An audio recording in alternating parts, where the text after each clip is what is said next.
Kevin మీద నీళ్లు పడ్డాయని కూడా పట్టించుకోకుండా పార్కింగ్ ప్లేస్‌కి వెళ్ళిపోయింది విరాలి. పరిగెత్తుకుంటూ వెళ్ళిన తనకు కార్‌ను ఆనుకొని నిలబడి ఉన్న లాస్య కనిపించింది.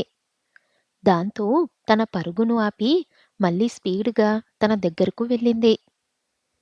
తన తలపై మొటికాయ వేసి, "ఏంటే చింపాంజీ మొహం! అసలు బుద్ధుందా? ఎందుకు వచ్చావు ఇక్కడికి? మరీ అంత ఇంపార్టెంట్ అయితే నేనే వచ్చేదాన్ని కదా! కాళ్ళున్నాయని వచ్చేయడమేనా? నాకొచ్చే కోపాన్ని నిన్ను నీ కార్‌తోనే తొక్కించేయాలని ఉంది. స్టూపిడ్ గుడ్లగూబ. గుడ్లు పీకేస్తా." విరాలి తనపై ఫైర్ అవుతూ ఉన్నా అలానే నవ్వుతూ చూస్తూ ఉంటుంది లాస్య. ఇంకాసేపు లాస్యని బాగా తిట్టి నోరెండిపోవడంతో ఆగిపోతుంది. లాస్య నవ్వుతూ ఉండటం చూసి, "ఒసేయ్! ఏంటే? చెవుడొచ్చిందా ఏంటి? నేను తిట్టే తిట్లకి నువ్వు నా కాళ్ళు పట్టుకుంటావని అనుకున్నా. గాడిదలా నవ్వుతున్నావేంటి?" ఉఫ్! మై డియర్ డార్లింగ్ అని అంటూ గోగుల్స్ తీసి విరాలి భుజంపై చేయి వేసింది. ఏంటే? కరెంటు కొట్టిన కాకిలా అలా అరుస్తున్నావు? ముందు చెప్పు. ఇక్కడికి ఎందుకు వచ్చావు? సూటిగా పాయింట్‌లోకి వచ్చింది విరాలి. చెప్పాను కదా! సర్ప్రైజ్ అని. అది ఇదే. కూల్‌గా చెప్పింది లాస్య.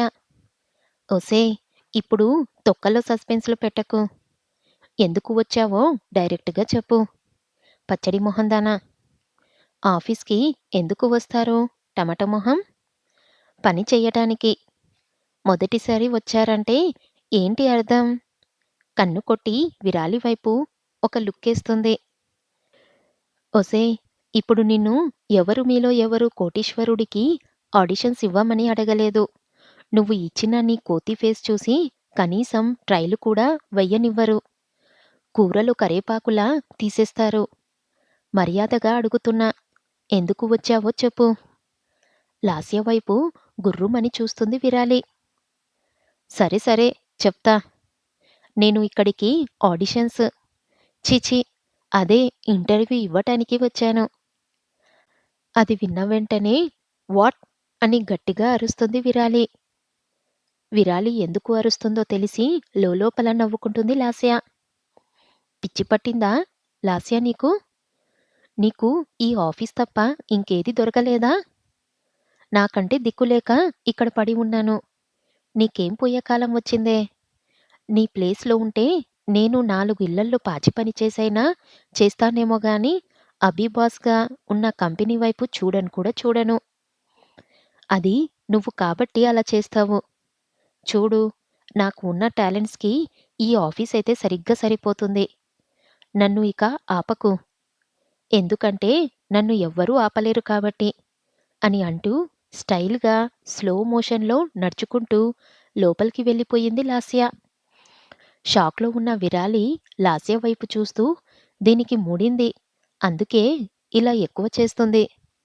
సర్ శాడిజం తెలిసాక ఒక్క సెకండ్ కూడా ఉండదు. అప్పుడు ఆ పిల్ల డైలాగ్ వినాలి. అమ్మో! ముందే నీ మాట వినుండాల్సింది విరాలి. బతుకుంటే బోలెడు డ్రామాలు చూసుకుంటూ బ్రతకవచ్చు. హహహా! లాస్య నేను ఎంత చెప్పినా వినలేదు కదా! పోవే! ఈ విరాలి మాట వినకపోతే ఏమవుతుందో నీకే తెలుస్తుంది. ఆఫీసులోకి అడుగుపెడుతుంది లాస్య. రిసెప్షన్‌లో ఉన్న అమ్మాయి దగ్గరకు వెళ్లి ఇంటర్వ్యూ కోసం వచ్చిన వాళ్ళు ఎక్కడ వెయిట్ చేయాలి అని ఆరా తీసింది. హలో మేడం, ఇంటర్వ్యూకి వచ్చిన వాళ్ళు ఎక్కడ కూర్చోవాలి? మేడం, స్ట్రెయిట్‌గా వెళ్తే ఇంటర్వ్యూ కోసం వెయిట్ చేస్తున్న వాళ్ళు కనిపిస్తారు. మీరు అక్కడ వాళ్ళతో జాయిన్ అవ్వండి. ఓకే అని చెప్పి స్ట్రెయిట్‌గా నడుచుకుంటూ వెళ్తుంది లాస్య.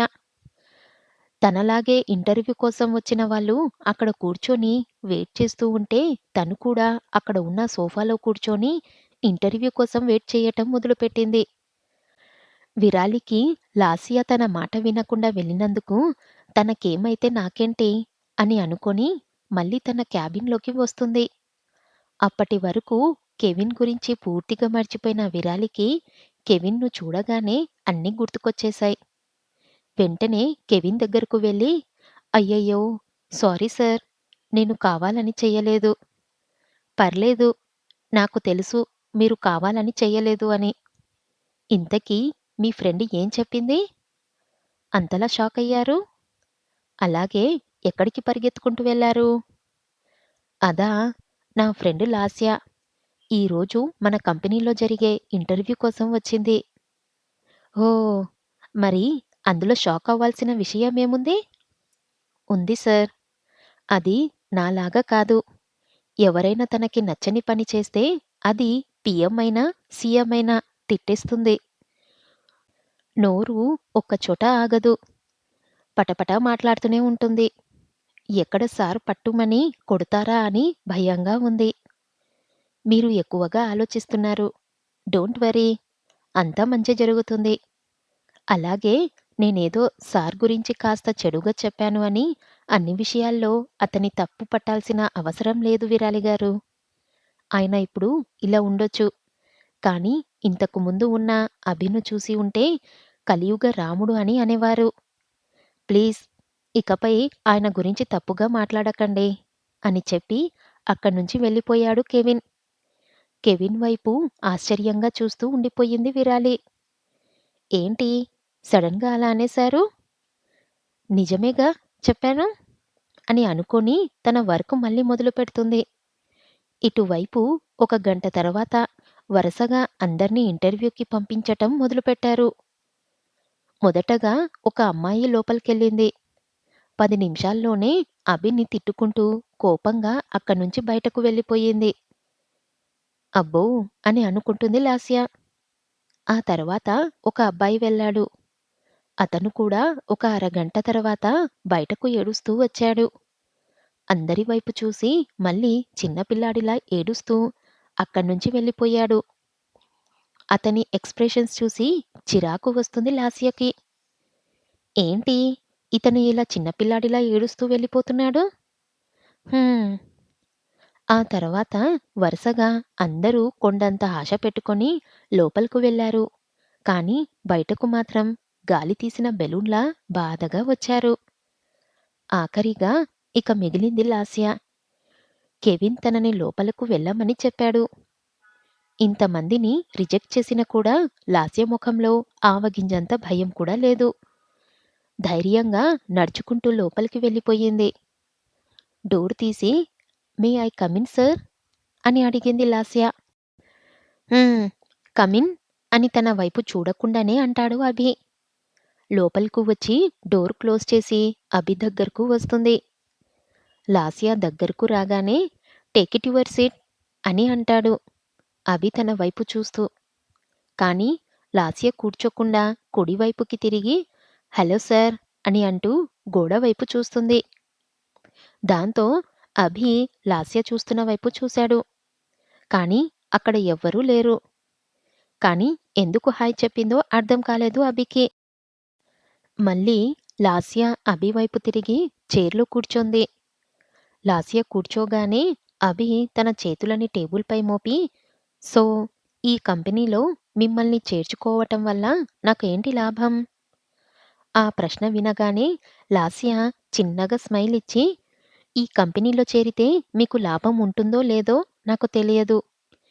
ఎందుకంటే నేను ఒక్కటే నా 100% ఇచ్చినా ఈ కంపెనీ పేరుకి, ఇది ఉన్న ప్లేస్‌కి ఎటువంటి చేంజు ఉండదు.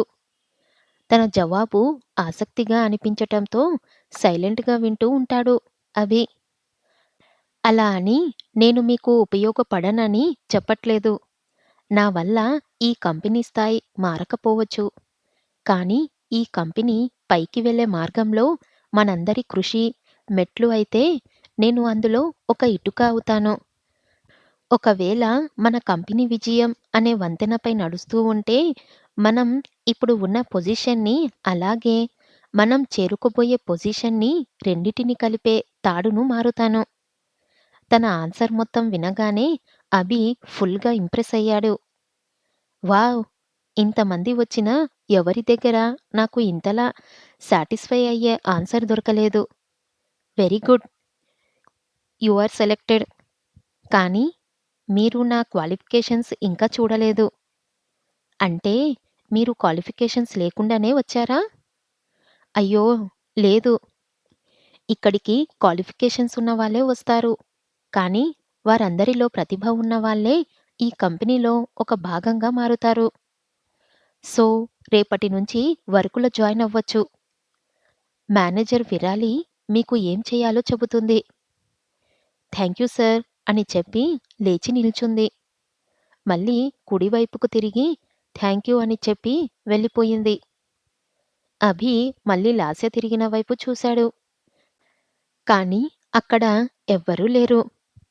ఏంటి ఈ అమ్మాయి అక్కడ ఎవ్వరూ లేకపోయినా హాయ్ బాయ్ చెబుతుంది అని తన మనసులో అనుకుంటాడు. ఇంటర్వ్యూ నుంచి బయటకు వచ్చిన లాస్య దగ్గరకు వెళ్ళింది విరాలి. ఒసేయ్! నీకేం పుయ్యకాలమే గుడ్లగూబ మొహందానా! పోయి పోయి వీడి కంపెనీలో జాయిన్ అయ్యావు అని లాస్యపై మండిపడింది విరాలి. అబ్బా! ఆపు. చూడు వీరు, నాకేం పోయే కాలం దాపరించి ఇందులో జాయిన్ అవ్వలేదు. ఒక రీజన్ ఉంది అని తాపీగా చెప్పింది లాస్య. ఏంటి తొందరగా పిచ్చెక్కించుకుందామనా? చూడు, నేనేం చేసినా దానికి ఒక పెద్ద కారణం ఉంటుంది అని కళ్ళు పెద్దవి చేసి చెప్పింది లాస్య. అవునా? సరే చూద్దాం. వారం రోజుల్లో నువ్వు వెళ్ళకుండా ఎలా ఉంటావో. ఈ లాస్యలో అంత ఈజీ కాదమ్మా. నన్ను కదపటమంటే శివుడు ఉన్న కైలాసాన్ని ఎత్తడమే. అర్థమైందా? కనురెప్పలు పైకెత్తుతూ చెప్పింది. అవునా? సరే సరే. అర్థమయింది. ఇక పో. పో ఇంటికి పోయి బొజ్జో. ఎందుకంటే నువ్వు ప్రశాంతంగా నిద్రపోయేది ఈ ఒక్కరోజే కాబట్టి. చూద్దాంలే అని హ్యాండ్ బ్యాగ్ తిప్పుతూ అక్కడ్నుంచి స్టైల్‌గా నడుచుకుంటూ వెళ్ళిపోయింది. తన వైపు చూసి ఒక నిట్టూర్పు విడుస్తూ ఈ పిల్లకి మూడింది అని అనుకుంటూ మళ్ళీ ఒసేయ్ లాస్య, నువ్వు నాకు హెల్ప్ చేస్తున్నావని తెలిస్తే వాడు నిన్ను కూడా వదిలిపెట్టడు. అందుకే నిన్ను ఇలా భయపెడుతున్నా. కానీ నువ్వేంటే చెత్తమొహందానా! ఇలా నా దారి రహదారి అని అంటూ ఇక్కడికి వచ్చి చచ్చావు. అసలు నీకు ఈ ఊరిలో ఈ కంపెనీ తప్ప ఇంకేది దొరకలేదా? అని అనుకుంటూ సడన్‌గా కెవిన్ గుర్తుకు రావటంతో తన క్యాబిన్‌లోకి వెళ్ళింది. కెవిన్ ఫైల్స్ చూస్తూ ఉన్నాడు. దాంతో అతని దగ్గరకు వెళ్లి సార్ అని కాస్త ఇబ్బందిగా పిలుస్తుంది. దాంతో కెవిన్ విరాలి వైపు చూసి లేచి నిల్చున్నాడు. సరే విరాలి అని చెప్పి అక్కడ్నుంచి అభిన్ క్యాబిన్‌లోకి వెళ్ళాడు కెవిన్. చైర్‌లో కూర్చొని ఏదో ఆలోచిస్తూ ఉండటంతో అభికి దగ్గరగా వెళ్ళి ఏంటి సార్ ఏం ఆలోచిస్తున్నారు? అని ప్రశ్నించాడు కెవిన్. కెవిన్ అలా ప్రశ్నించటంతో హ్మ్. కరెక్ట్ టైంకి వచ్చావు కెవిన్. వెళ్ళి ఆ మేకప్ అమ్మాయిని తీసుకురా అని చెప్పాడు. అభి చెబుతున్న మేకప్ అమ్మాయి ఎవరో అర్థం కాక కెవిన్ అలా కాసేపు అభిని చూస్తుండిపోయాడు. కెవిన్ ఇంకా అక్కడే ఉండటంతో అతని వైపు కాస్త కోపంగా చూస్తూ హ్మ్. విరాలి అని గట్టిగా అన్నాడు. దాంతో ఎస్ ఎస్ సార్ అని అంటూ విరాలి దగ్గరకు వెళ్ళాడు. ఏంటి సార్ ఏమైంది? ఏదైనా మర్చిపోయారా? అని కెవిన్ వైపు చూస్తూ అడిగింది. లేదు. అభి సార్ నిన్ను కాలింగ్. వెళ్ళు. అభి పిలుస్తున్నాడు అని చెప్పగానే కళ్ళు పెద్దవి చేసి లేచి నిల్చుంది. ఏ ఏ ఏంటి? అభి సార్ ఇప్పుడు ఎందుకు పిలుస్తున్నారు? అని తడబడుతూ అడిగింది. అబ్బా విరాలి, అతను నిన్ను తినేయడులే. జస్ట్ ఏదైనా ఆఫీస్ వర్క్ అయి ఉంటుంది వెళ్ళు. కళ్ళు ఆర్పుతూ అంతేనా? అని అడిగింది. అంతే విరాలి. నువ్వు వెళ్ళు. ధీమా ఇవ్వటంతో హుం. అలాగే అని చెప్పి విరాలి చిన్నగా అభి క్యాబిన్ వైపు వెళ్ళటం మొదలుపెట్టింది. అలా చిన్నగా వెళ్తున్న విరాలి వైపు చూసి సార్‌కి లేటుగా వెళ్తే నచ్చదు అని చెప్పాడు. ఆ మాట పూర్తి కాకముందే విరాలి పరిగెత్తుకుంటూ అభి క్యాబిన్‌లోకి వెళ్ళింది. అప్పటికే అభి తనకి ఎదురుగా ఉన్న టేబుల్‌ని ఆనుకొని నిలబడి ఉన్నాడు. అది చూసి గుటకలు మింగుతూ may I come in sir అని ప్రశ్నించింది. హ్మ్. అని అభి అనటంతో డోర్ పూర్తిగా ఓపెన్ చేసి లోపలికి వచ్చింది. అతని వైపు భయపడుతూ, చూస్తూ, "నన్ను పిలిచారంట?" అని ప్రశ్నించింది. "హ్మ్. అవును. అదుగో ఆ ఫైల్ తీసుకొని రా" అని పక్కనే గోడకి ఆనుకొని ఉన్న ఫైల్స్ వైపు చూపించాడు. అక్కడ చాలా ఫైల్సున్నాయి. కానీ అభి ఏ ఫైల్స్ చెబుతున్నాడో అర్థం కాలేదు. కానీ అడిగితే ఎక్కడ కోప్పడతాడో అని మారు మాట్లాడకుండా షెల్ఫ్స్ దగ్గరకు వెళ్ళింది. చేతులు ముందుకు చాచి అన్ని ఫైల్స్‌ని తీస్తూ లోపల పెడుతూ ఉండిపోయింది. అభి తన వైపే చూస్తూ, "ఎంత హ్యాపీగా ఉన్నావు విరాలి. నన్ను ఆ రోజు అందరి ముందు కొట్టి, ఈరోజు నువ్వు ఇక్కడ నా కంపెనీలో ఎంత హ్యాపీగా పని చేస్తున్నావు. చెప్తా. నీకొక శాంపిల్ ఇవ్వాల్సిందే" అని అనుకుంటూ విరాలి దగ్గరకు నడవటం మొదలుపెట్టాడు. ఫైల్స్ చూస్తున్న విరాలికి అభి వస్తున్నాడు అని తెలియదు. సడన్‌గా నడుముపై ఏదో పాకినట్టు అనిపించటంతో ఉలిక్కిపడి వెనక్కు తిరిగింది. తన వెనుకే ఇంచు దూరంలో ఉన్న అభిను చూసి గుండె ఆగినంత పనైంది. గుటకలు మింగుతూ అతని వైపే చూడటం మొదలుపెట్టింది. అభి తనకి ఇంకా దగ్గరికి రావటం మొదలుపెట్టాడు. తన నడుము చుట్టూ చేతులు వేసి తనని దగ్గరికి లాక్కున్నాడు. అభి ఏం చేస్తున్నాడో అర్థం కాక అలానే బిగుసుకుపోయింది. మెల్లగా అభి విరాలి పెదాలను అందుకున్నాడు. గట్టిగా కళ్ళు మూసేసుకుంది విరాలి. అభి తన పెదాలను తాకగానే శరీరం మొత్తం కరెంటు పాకినట్టు అనిపించింది. ఇంకా గాఢంగా ముద్దు పెట్టడం మొదలుపెట్టాడు అభి. మెల్లగా నడుముపై ఉన్న చేతిని పైకి జరుపుతూ మృదువుగా ఉన్న తన శరీరాన్ని అనుభవించటం మొదలుపెట్టాడు. స్పృహలోకి వచ్చిన విరాలి వెంటనే అభిని వెనక్కు తోసి అక్కడ్నుంచి పరిగెత్తుకుంటూ డోర్ తీసి నేరుగా వాష్‌రూంలోకి వెళ్ళిపోయింది. తను వెళ్ళిన వైపే చూస్తూ, "ఇప్పటికీ ఎంతోమంది అమ్మాయిలను చూశాను. నాతో రాత్రంతా పక్క పంచుకోవటానికి సిద్ధంగా ఉన్న వాళ్ళ నుంచి వచ్చిన సుఖంతో పోలిస్తే ఈ 10 నిమిషాలు నీకు పెట్టిన ఒక ముద్దు నన్ను మైమరిచిపోయేలా చేసింది విరాలి. ఐ వాంట్ యూ" మనసులో అనుకున్నాడు.